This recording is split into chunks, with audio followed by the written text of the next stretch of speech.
여러분 안녕하십니까? 본격 밀리터리 팟캐스트 밀떡 시작합니다. 고현준입니다. 안녕하세요. 국방종론 박찬준입니다. 안녕하세요. 놀러온 정명섭 작가입니다. 네, 오늘 밀떡은 만약입니다. 네. 예, 오늘의 만약에는 어떤 내용입니까? 사실 만약에를 하면서 부정적인 주제들을 좀 다뤄본 적이 있잖아요. 이게 개발되지 않았다면. 근데 다른 거는 좀 현타가 없었는데 오늘 주제는 현타가 좀 세게 오더라고요. 왜 그랬냐면 이번 만약의 주제는 K9 자주포가 개발되지 않았다면 이었거든요. 천둥이 안 울렸다는 얘기인데 네. 상상하기가 좀 어렵다. 네. 음.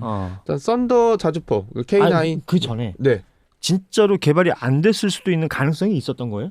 개발이 안 됐을 가능성이 저는 생각보다 높다고 생각했던 게 그런가요? 왜냐면 M109 잘 쓰고 있었거든요. 네. M109 굉장히 잘 쓰고 있었고 그다음에 개량형 K55를 만들고 있었기 때문에 여기에서 대한민국 국방부가 정상적인 판단을 내렸죠. 하지만 이 정상적인 판단은 안 내려질 수도 있었고 제가 기사를 찾아보니까 2012년쯤에 K9에 대해서 대단히 부정적인 기사가 나온 적이 있어요.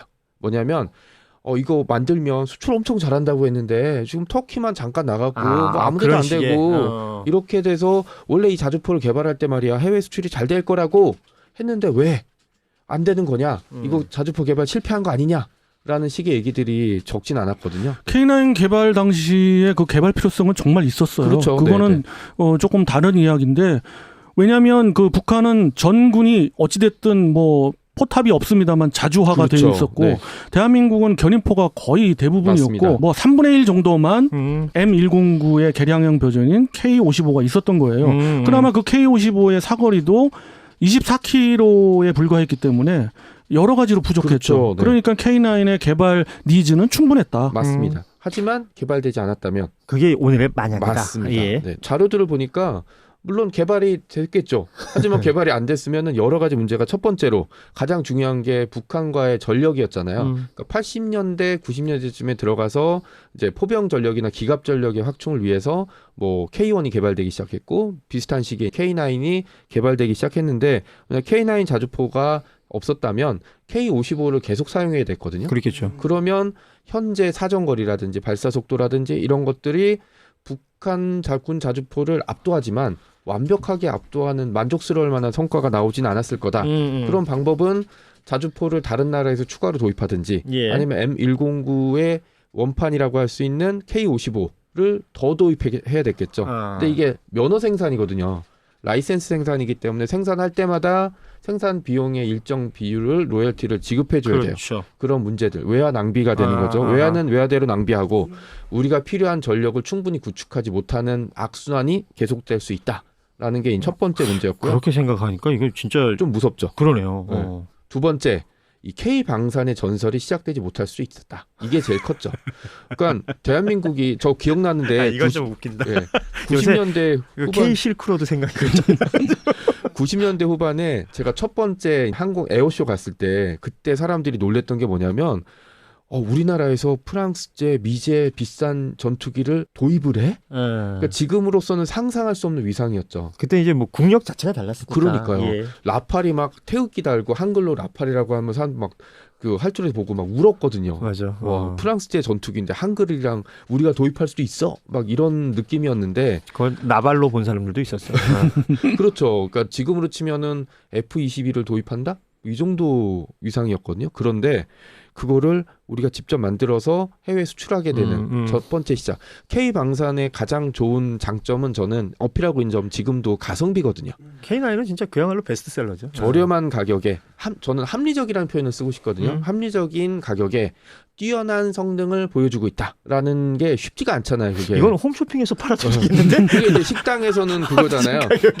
값싸고 맛있습니다. 네, 그런데 그런 게 말만 그렇지 막상 가보면 기본 가격은 뭐 얼마인데 맞아. 이거는 뭐 4인 이상만 먹을 수 그러니까 있고 뭐 옵션을 붙여야 되는 경우들이 있죠. 그다음에 뭐도 끼고 하면 뭐 이런 식으로 되거나 아니면 주문했는데 1시간 있다 나와. 맞아요. 뭐 이런 식이 말장난이 되게 많은데 K방산은 정직하게 합리적인 가격에 그다음에 뛰어난 성능 거기다가 로켓 배송 뭐 이런 것까지 삼위일체가 딱 맞았는데 이게 말만 그런 걸 수 있잖아요. 우리는 실제로 보여줬다. 증명한 거지. 증명. 그렇죠. 예. 그리고 개발 시점에서 K 방산을 그렇게까지 생각하지는 않았어요. 그렇죠. 그 당시는 이제 삼성 테크윈이었죠. 네, 네. 삼성 테크윈에서 그렇게까지 생각도 안 했고 그런 이유 중에 하나가 우리가 개발해서 생산해서 배치를 하는 그 물량이 1000여 대가 넘었거든요. 그렇죠. 그러면은 충분하고도 남았어요. 여러 가지 그걸 뽑는 데 있어서. 예. 그러니까는 수출은 언감성심 생각을 사실은 안 했어요. 그렇죠. 그러다가 이제 점점점 그런 환경에 적응이 되고 우리도 한번 수출해 볼까? 그럼 튀르키예 했는데 튀르키예에 뭐 기술 수출까지 간다. 네. 거기서 이제 뭐 왈가왈부 말들이 많았죠. 그렇지. 시작할 때부터 그 먼 미래까지 생각하지 못했겠지만 시작해놓고 나니 이거 괜찮네. 엄청 할 수 괜찮아진 있겠다. 거죠. 예. 그리고 또 요구가 있었던 것이고 이게 결국은 규모의 경제가 형성이 되는 거죠. 물론 운이 좋다라고 얘기하는 사람이 있었어요. 강력한 경쟁자가 있었죠.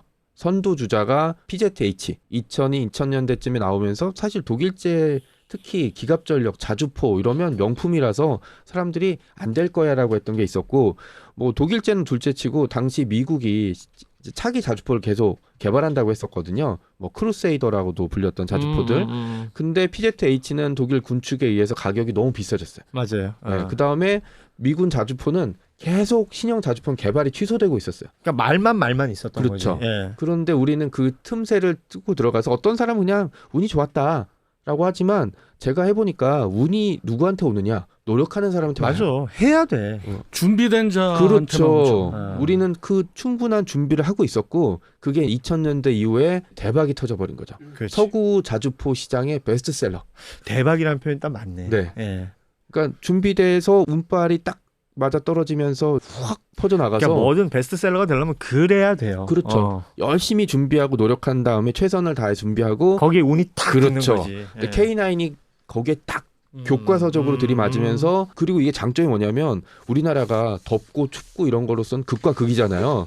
그러니까 제가 사진을 찾다가 약간 멘붕이 맞아. 온 게 이게 북유럽에서 써요. 북유럽의 그러니까 이게 자주포 두루두루 다 볼 수 있는 거지. 북유럽 자주포 사진들은 항상 K9은 항상 눈 속에 있어요. 그래요. 예. 그러다가 사막에 가잖아요. 사막에 가면 사막에 인도 있잖아요. 아하. 인도의 모래바람 속에 서 있어요. 아하. 네, 그리고 이집트도 갈 거고 다른 나라 뭐 루마니아 유럽 평원서부터 안 가는 나라가 없어요. 하긴. 거기다 또 하나 얘기 드리면 인도 사막이라기보다는 인도의 고산지대에서 그렇죠. 바지라, 네. 인도의 바지라라고 불리죠. 네. 그것이 뭐 엄청나게 성공을 해서 이번에 아마 200대 계약이 거의 가시권에 왔어요. 아니 근데 이게 기가 막히네. 진짜 우리나라가 가지고 있는 이 날씨적 환경이 네. 추운 거 더운 것도 커버가 되지만 우린 장마가 있잖아. 네, 그렇죠. 비가 많이 와도 괜찮은 것이고, 그러니까 습해도 된다. 네. 그리고 사막 같은 데는 건조할 거 아닙니까? 건조해도 된다. 그럼요. 우리나라 겨울에 얼마나 건조합니까? 네. 아우, 나 지금도 생각하면 그냥 그 모든 것들을 K9은 다 극복을 하네. 그렇죠. 어. 아까 깜빡했지만 호주도 사실 독일제를 제치고 선택했다는 건 좀 굉장히 컸던 게 뭐냐면 같은 유럽 국가의 백인들끼리는 우리들이 보이지 않는 유리천정을 만들어 놓고 있거든요. 자기들끼리. 저는 예. 그게 노르웨이에서 먹혔다고 생각했어요. 음. K2 전차 경쟁에서. 그런데 호주에서는 안 먹힌 거죠. 누가 봐도 이거는 K9이 낫다라는 얘기들. 그러니까 유리천정을 부수기 시작한 최초의 방산 무기가 됐던 거였고 이후에 우리가 방산 대박이 이어지고 있잖아요.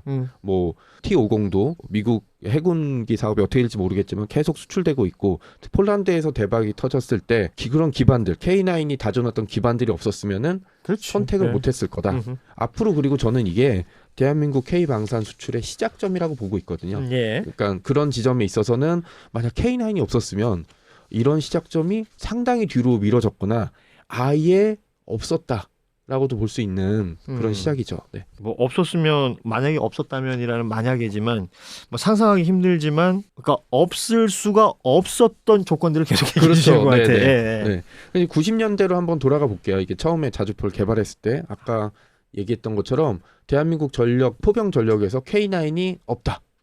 그럼 그 자리는 K55 그대로 네, 쓰던 K55. 거. 그게 얘기했듯이 우리가 만들 때마다 미국에 로열티 줘야 돼요. 금액이 정확히 얼마인지 모르겠지만 그것도 깎아주진 않을 거 아니에요.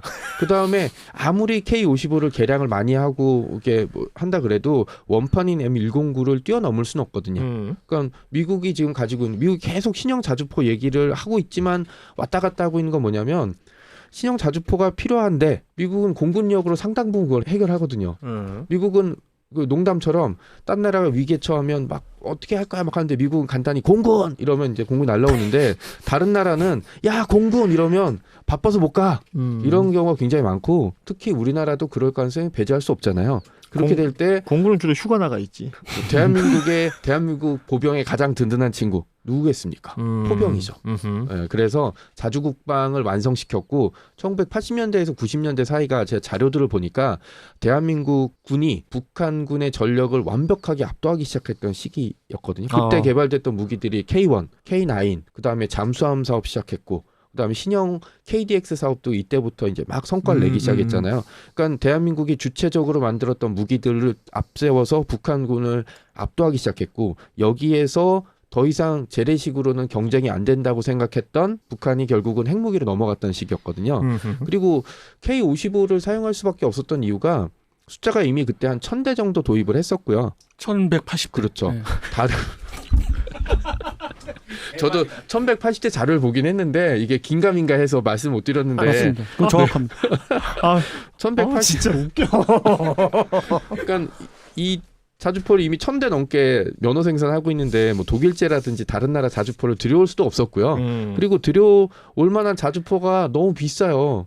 PZH는 그때부터 좀 비쌌고 독일제는 저는 독일 사람들 좀 기분 나쁜 게 대한민국이 무기를 수입하려고 할 때마다 가끔씩 딴지를 걸 때가 있거든요. 분쟁 지역이었다. 뭐 그런 것도 있고 그다음에 K9 같은 경우 수출하려고 할 때마다 파워팩 가지고 시비 걸었고 그러니까 약간 뭐라고 하지 대국이라고 하고 기술 강국이라고 하면서 여러 가지 면에서 좀 쪼잔한 면들을 보이거든요. 그런 면들 뭐 우리도 그러지 않으리라는 보장은 없긴 하겠지만 우리 그래야 돼요. 네, 그렇죠.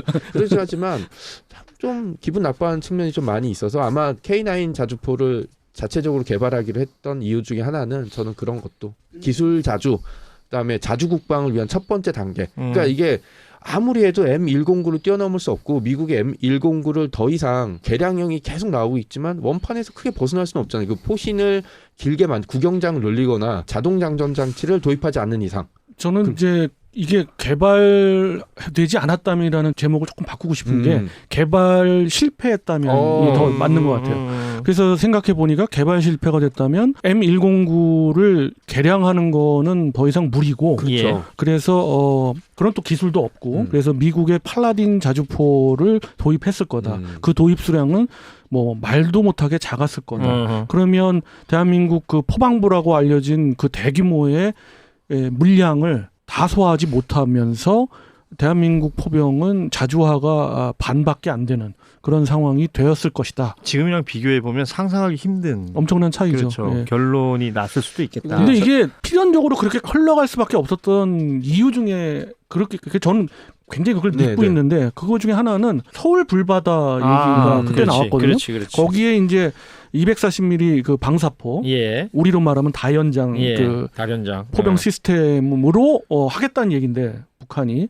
거기에 마땅한 육군으로서의 대응을 하려면 사정거리가 맞아요. 일단 40km까지 나와야 되거든요. 그래, 서울 불바다가 그때였네. 그러니까 어쩔 수 없이 생존을 위해서라도 개발 성공을 할 수밖에 없었다. 그러니까 당연히 합리적인 판단과 결정이었는데 세상을 살아보면 바보 같은 결정을 내린 사례들이 너무 많거든요. 그렇죠. 뭐 대표적으로 호주의 콜린스급 같은 경우, 그다음 실패한 무기들을 보게 되면 결정 자체의 과정의 프로세스는 합리적이었는데 제일 윗선에서 이상한 결정 내려버리거나 아니면 결정까지 모든 게 잘 됐는데 기반 기술이 갖춰지지 않는. 맞아요. 자꾸 호주 얘기해서 좀 미안하지만 잠수함을 자국에서 만들겠다는 결정 나쁘지 않았죠.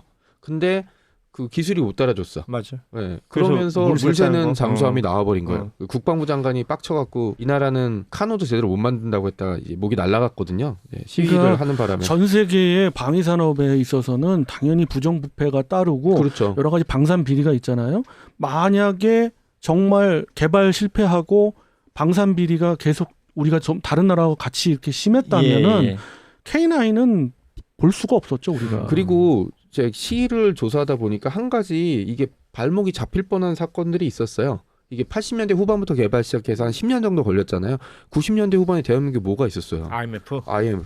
만약에 그때 국방 예산 잘려서 아니면 뭐 다른 데 써야 된다라고 해서 조금만 몇 명만 이상 결정을 했으면 야 그냥 K-55 써 좋잖아. 야 개량해. 이렇게 했으면 K9이 진짜 안 됐거나 아니면 개발을 다 해놨는데 실전 배치가 안 됐을 사례들도 있죠. 야, 이건 좀 다른 얘기인데 이게 우리가 그랬었어요. 진짜 IMF 때도 국방에 있어서 예산을 줄이지 않았었고 필요한 건 다 했죠. 어떻게 그리고 R&D에 예산을 줄이지 않았었어요. 근데 최근에 벌어지고 있는 일을 보면 걱정스러운 부분들이 분명히 있다는 겁니다. 이게 과거 사례를 이렇게 얘기하다 보면 지금이 이렇게 떠오르는 거죠. 맞아요. 네. 그래서 앞으로 좀 걱정되는 부분들 좀 있다라는 생각도 들고요. 네. 계속해서 얘기를 좀 해보자면, 그러니까 K9이 지금에 와서는 뭐 너무나 베스트셀러고 뭐 그냥 말 그대로 대표 네, 선수 그렇죠. 같은 거잖아요. 위기도 있었고 그리고 뭐 다른 뭐랄까 좀 티거리 잡는다 그러나? 네. 계속 수출이 안 돼서 뭐 2010년대 초반에는 계속 시비 여기에 거는 대한 사람들도 그렇죠. 있었고 네. 그랬었으나 지금 이렇게 된 것처럼 그렇지 않은 것들이 제법 생각해보면 몇 개 더 있는 것 같아. 지금은 있는데 분명히 존재하는데 그렇죠. 그 계속 시비 걸고 뭐 맞죠. 괜히 많이 얘기하고 했던 것도 있는 것 같아요. 왜냐하면 우리가 이걸 할 수 있을까라고 했을 때 사람들이 되겠어? 라고 했던 게 너무 많았죠. 예를 들어서 공군 전투기 사업, T50서부터 그 다음에 KF-21도 그때 이제 개발 얘기 한참 나왔을 때였잖아요. 사실 항모도 그렇잖아. 그렇죠. 그런 것들이 야 우리가 이걸 만들 수 있겠냐? 우리가 감당이 되겠어? 라고 했던 사례들이 저도 그렇게 들었던 생각들이 있었. 근데 이게 어떤 과학적인 근거가 아니었단 그렇죠. 말이야. 맞아요. 이런 시비 거는 그게 게 문제인 거죠. 대부분 어떤 정치적인 이유였어요. 그렇죠. 정치적인 것이 들어가고 네. 그리고 천편일률적으로 한쪽만 생각하는 맞아요. 확증 편향이라고 맞아요. 할까요? 그렇죠. 그런 거는 상당히 이제 우리가 이제 앞으로는 진짜 지양해야 되고 말씀대로 그건 필요해요. 왜냐하면 반대론의 어떤 이야기들 분명히 필요합니다. 이러이러한 문제점 어느 무기체계든지 단점 없는 무기체계가 없고 나중에 보면은 이런 건 좀 부족한데 이런 건 한계는 있을 수 있어요. 있죠. 근데 그거에 대한 균형을 맞춰가면서 합의점을 찾는 게 가장 중요한 거고 이런 단점을 이야기함으로 인해서 그 단점을 보완할 수 있는 그렇죠. 그러면서 또 발전하는 무기체계로 거고. 개발되는 거잖아요. 그렇지. 그런 의미에서 K9은 굉장히 성공적인 무기체계였다. 그러니까 뭐가 진행이 되려면 이렇게 돼야 된다라는 생각도 듭니다. 사실 비난하는 건 너무 쉬워요. 그렇지. 뭐 부정적인 얘기하는 거 사람들 귀에 쏙쏙 박히거든요. 또 시비 걸려면 얼마나 쉬워. 그리고 네. 저는 근데서 이 아이를 갈굴 이유 뭐든 만들 수 있잖아. 애가 못생겼어. 뭐 이럴 수도 있고. 그럼 저는 이 시점에서 K9이 또 더더욱 발전할 수 있다고 보는 것 중에 하나는 세계 자주포 시장의 트렌드를 조금 더 앞서가거나 그렇죠. 거기에 발맞추려고 그러니까 현실에 안주하지 않는 거죠. 지금 수출 잘 나간다고 현실에 안주하지 않고 계속 기술 개발하고 그러니까 뭐 크루세이더가 개발 실패는 했지만 결국 궁극적인 목적은 크루세이더급의 성능을 보이는 거잖아요. 그렇게 가려고 하고 무인화하려고 하고 하는 것들을 계속해서 단계 밟아가고 있고 그런 진짜 것들이 중요하네. 뭐 각국에서 다 통하고 있는 거다. 생각해 보면 정말 잘 나가던 회사들이 네. 망할 때 지금 말씀하신 그런 거거든요. 그런 거죠. 네. 노키아 음. 스마트폰에 대해서 적응하지 못한 노키아. 네. 그 우리 세대만 해도 노키아의 파워를 알잖아요. 그렇죠. 요즘 친구들은 노키아가 뭔지도 몰라. 뭐 노키아도 있고 모토로라도 있고. 모토로라 뭐 예를 들면 그 예전에 뭐 파나소닉 그 네. 워커맨 하나 갖고 있으면 아위아 이런 거 그렇죠. 기억나시죠? 네. 지금 누가 신경이나 씁니까? 이런 것들이 시사하는 바가 무기에서도 그대로 연결이 되네. 그러니까 명품 무기라고 이렇게 얘기했던 이유, 그다음에 K방산 전설의 시작, 뭐 이런 것도 중요하지만 제가 내리고 싶은 오늘의 결론은 1990년대 K9이 없었다면 대한민국의 포병 전력은 지금처럼 완전체로 구사되지 못했을 거고 여기에서 나왔던 거 부정적인 얘기, 안 될 거란 얘기, 이 뭐 그런 실패와 안주와 좌절을 먹이로 삼는다면 그 새는 결코 날 수 없다라는 얘기. 뭐 그렇게 한번 말씀드리고 싶습니다. 네. 마무리 좋네. 좋습니다. 좋습니다. 네. 예, 이게 결국은 과거에 머물러 있다라는 표현도 그렇고 아니면 현재에 만족한다든지 발전이 있을 수가 없죠. 예. 어떤 약간 어떻게 보면 약간 똘끼가 있는 그렇죠. 도전. 실패도 두려워하지 않고 거기에 있어서는 박수를 쳐줘야 될 필요가 있다. 맞습니다. 물론 네. 치열한 논쟁과 토론과 과학적 검증과 이런 것들은 분명히 함께 가야 되겠지만 그리고 대한민국은 방산 쪽은 잘 실패도 안 하는 것 같아요. 네. 실패하면 혼나거든. 네. 아주 세게 웃어봤거든. 자, 오늘 밀떡 만약에 함께 해봤습니다. 우리가 이제 늘 그 좀 자랑스럽게 얘기하는 그죠. K9에 대한 이야기였기 때문에 할 말이 참 많았었던 것 같고 그 말 그대로 이제 상상을 해보자면 이런저런 일들이 있을 수도 있었겠구나 생각해보면 지금이 오히려 참 다행스럽다. 그렇죠. 라는 생각도 듭니다. 자, 밀떡 오늘은 여기서 마무리하고요. 저희 또 다음 시간에 다른 에피소드로 찾아뵙겠습니다. 여러분 고맙습니다. 안녕. 안녕히 계세요.